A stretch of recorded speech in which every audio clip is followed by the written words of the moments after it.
Assalamualaikum warahmatullahi wabarakatuh. Nepangkan wastapun Mamativan Aldorino. Abdi tina kelas 11 MIPA 5. Assalamualaikum warahmatullahi wabarakatuh. Nepangkan wastapun Muhammad Fajri Nugroho, abdi dari kelas 11 MIPA 5. Assalamualaikum warahmatullahi wabarakatuh. Nepangkan wastapun Michael Faradi, abdi aya di kelas 11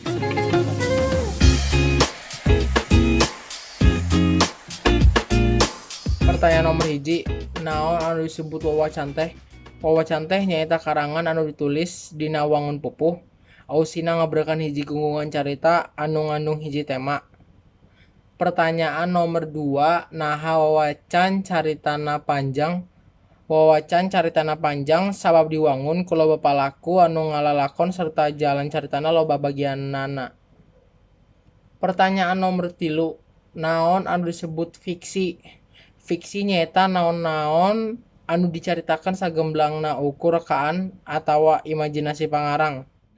Nomor 4, naon kasang tukang wawacan asalna tina kecap maca atau waca. Kecap wawacan teh asalna tina kecap waca anu artinya maca. Kukituna bisa disebutkan yen ayeuna wawacan di tatar Sunda teh sabada masyarakatna geus barisana maca, umumna di kalangan pasantren jeung para menak.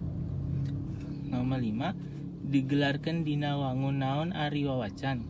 Wawacan teh nya eta mangrupa carita anu didadingkan jeung digelarkeunana dina puisi pupuh.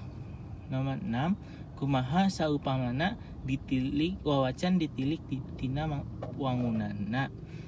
Ditilik tina wanguna, carita wawacan teh mangrupa carita anu kager ku guru lagu, guru walungan, sering gonta-ganti pupuh jeung umumna para paranjang.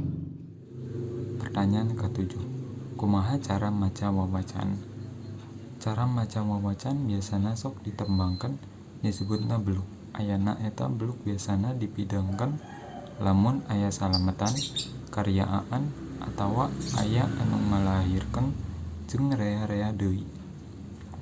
Pertanyaan ke-8, sebutkan ciri-ciri wawacan. Ciri-ciri wawacan teh aya mangrupa karangan atawa narasi, jalan caritana panjang, dianggit make patokan pupuh, ditepikeunana ditembangkan, para palakuna umumna jalma linuhung, jalan caritana umumna ngandung unsur pamohalan, jeung dipidangkeun di nu hajatan saperti orok, salametan, kitanan, pusaran, kawinan, jeung sabada salametan panen. Pertanyaan ke-8, make patokan naon? Make patokan pupuh naon ari wawacan teh? Wawacan teh sering gonta-ganti pupuh. Ari pupuh anu sok ditembangkeun taya lian kinanti, asmaranda, sinom, jeung dangdang gula.